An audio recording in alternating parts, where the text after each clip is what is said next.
કચ્છ ભાજપના દિગ્ગજ નેતા જયંતિભાઈ ભાનુશાલીની હત્યાનો મહદઅંશે કેસ ઉકેલાઈ રહ્યો છે।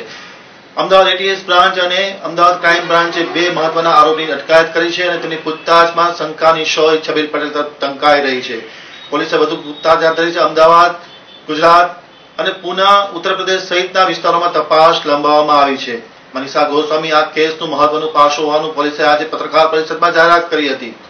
કચ્છ ભાજપના દિગ્ગજ નેતા જયંતિભાઈ ભાનુશાલીની હત્યાનો મહદઅંશે કેસ ઉકેલાયો છે।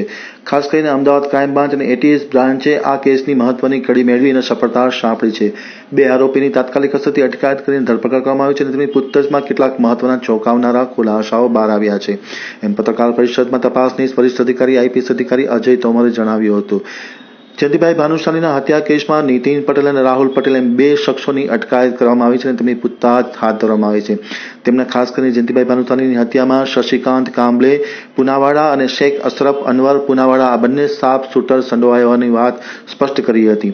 ખાસ કરીને સમગ્ર જયંતિભાઈ ભાનુશાલીની હત્યાનું કાવતરું ગત તારીખ 25મી ડિસેમ્બરના રોજ માજી ધારાસભ્ય છબીલદાસ પટેલના નારાયણ ફાર્મમાં ઘડવામાં આવ્યું હતું અને આ કાવતરામાં મુખ્ય ભૂમિકા મનીષા ગોસ્વામી નામની મહિલાએ ભજવી હોવાનું બહાર આવ્યું છે। જોકે હાલ છબીલભાઈ પટેલ ગત તારીખ 2 જાન્યુઆરીના રોજ વિદેશમાં છે અને મનીષા ગોસ્વામી હાલ ગુમ છે।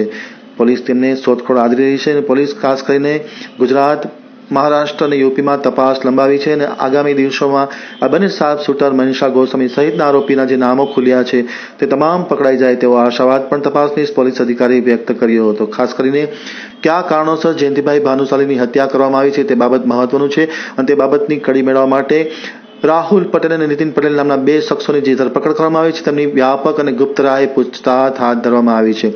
બંને આરોપીઓ શેખ અશરફ અનવર પુનાવાડા અને શશિકાંત કાંબલે પુનાવાડા બંને તે દિવસે 12:55 ચેઇન પુલિંગ કરીને સામખિયાળીથી આગળ તેઓ ઉતરી ગયા હતા। ત્યારબાદ તેમના ખાનગી વાહનમાં રાધનપુર તરફ નીકળી ગયા હતા। જોકે આનો મહત્વનો સૌથી પુરાવો ટોલ પ્લાઝાના જે સીસીટીવી કેમેરાના ફૂટેજ છે તેમાં બંને આરોપીઓ સ્પષ્ટપણે દેખાઈ રહ્યા છે। પરિણામે પોલીસ તેમની બિલકુલ નજીક પહોંચી ગઈ છે અને તેમની પણ ટૂંક સમયમાં ધરપકડ કરવામાં આવશે।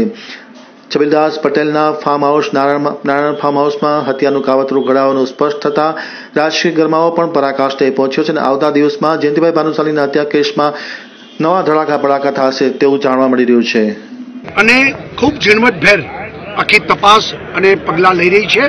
કોઈ પણ વસે એને છોડવામાં નહીં આવે અને એ કાર્યવાહી ચાલે છે।